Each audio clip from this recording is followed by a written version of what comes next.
Vote প্রচারে গান গেয়ে চণ্ডীতলাবাসীর মন জয় করে নিলেন তৃণমূল প্রার্থী সায়নী ঘোষ।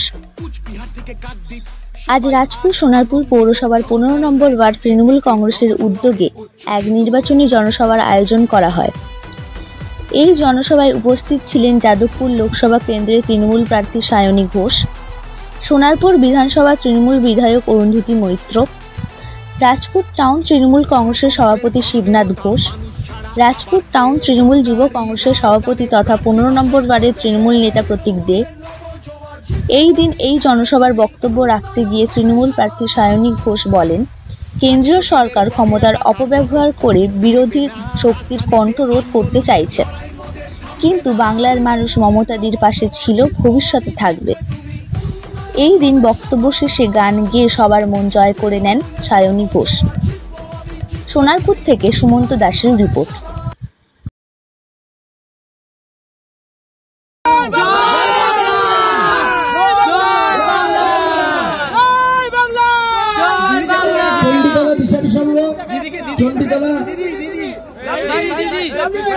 চণ্ডীতলা শিবকালী মন্দির। সঞ্জুরা কোথায়? হ্যাঁ, বৈশাখী মেলা কমিটি।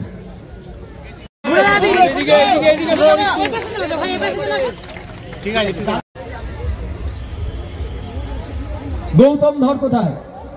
ভোট পাখি হয়ে উড়ে উড়ে আসে আর এসে বলে কানে কানে শুধু একবার বলো তুমি যে আমার, আর যে ইলেকশন মিটে যায় তখন বলে এটা হতে। আসলে খুব টাফ শিডিউল চলছিল, কিন্তু এখানে এসে একটু মন মেজাজটা হালকা হয়েছে বলে একটুখানি মস্করা করছি, কিছু মনে করবেন না।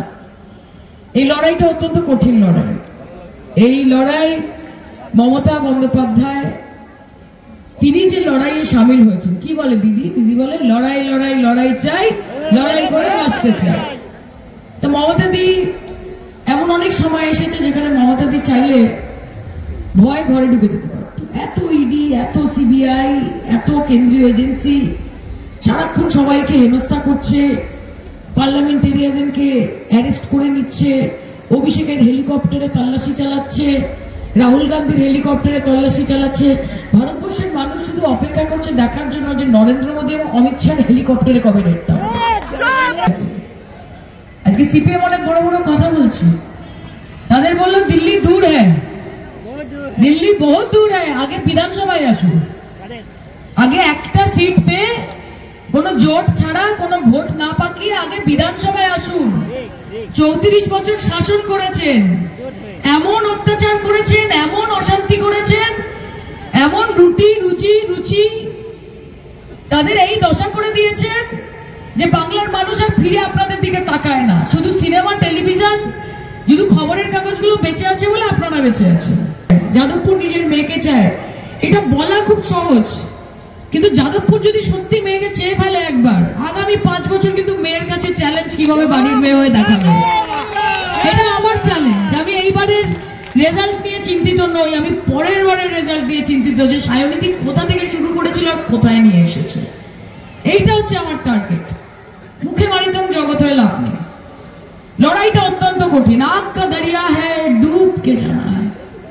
লড়াই করে যেতে হবে, মমতাদির পাশে থাকতে হবে। আমাদের নৈতিক দায়িত্ব এটা, যে আমার পাশে যে থাকে তার পাশে আমাকে থাকতে হবে। যে স্বাস্থ্যসাথী দিয়ে থাকে, যে সবুজ সাথী দিয়ে থাকে, যে দুয়ারে সরকার করে আমার জন্য, যে কৃষক বন্ধু করে, যে বলেছে 2024-এর মধ্যে প্রত্যেক ঘরে পরিশ্রুত পানীয় জল আমি দেব, তো তার পাশে থাকবো না, নরেন্দ্র মোদীর পাশে থাকবো। আপনার বিপদে আপদে দরকার পড়লে আপনি দিল্লি যাবেন নাকি?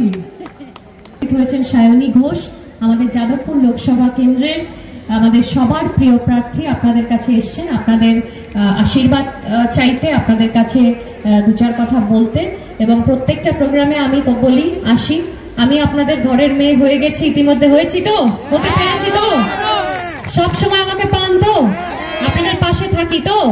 ঠিক সেইভাবে সায়নীদি এসছে আপনাদের এই অঙ্গীকার করতে আপনাদের কাছে, যে আগামী দিনে আপনাদের ঘরের মেয়ে হয়ে আপনাদের পাশে থাকবে, আপনাদের জন্য কাজ করবে। কারণ আমি আছি, আমি মমতা বন্দ্যোপাধ্যায়ের উন্নয়ন আপনাদের কাছে পৌঁছে দিচ্ছি।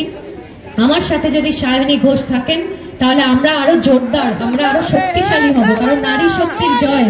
মমতা বন্দ্যোপাধ্যায় বিধায়ক, সাংসদ সবাই মহিলা, যেখানে আমাদের মুখ্যমন্ত্রী একজন মহিলা, তো আমরা আরো শক্তিশালী